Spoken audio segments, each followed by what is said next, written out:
Agora vou facer un par de cancións que non teñen karaoke porque as preparei para este concerto. Unha ten aquí unha base de caixa de ritmos, as dúas son versións. A primeira é unha versión de Beat Happening e a segunda é unha versión de Billy Bragg.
Volve sombra do meu efecto, atrapada no teu reflexo. Volve sombra do meu efecto, atrapada no teu reflexo, atrapada no teu reflexo.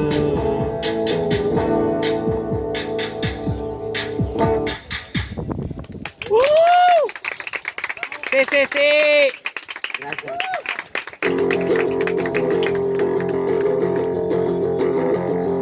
Tiña 21 ao facer esta canción, teño 25 agora e non me presta atención.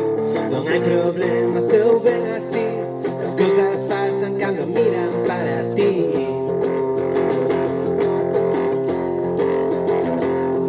E se non nos miran, non nos van topar, ese cara é o mello que nos podía pasar. Dixeme un obxectivo, pero xa esqueci, estaba no traballo, pero hai pouco que sair. Se non vai cambiar o mundo e non vai cambiarme a min. Pra que serve esta canción se non vai cambiar o mundo e non vai cambiarme a min?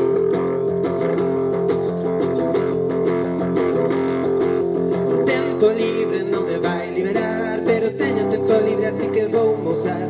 Somos abondo pero somos nós, aprendendo a dicir que non.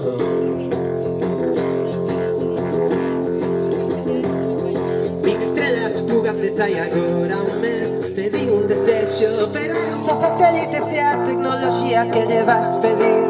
Por favor non mires para mí.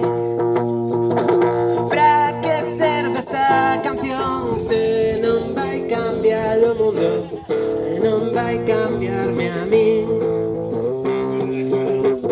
¿Para qué serve esta canción? Cando a canto estou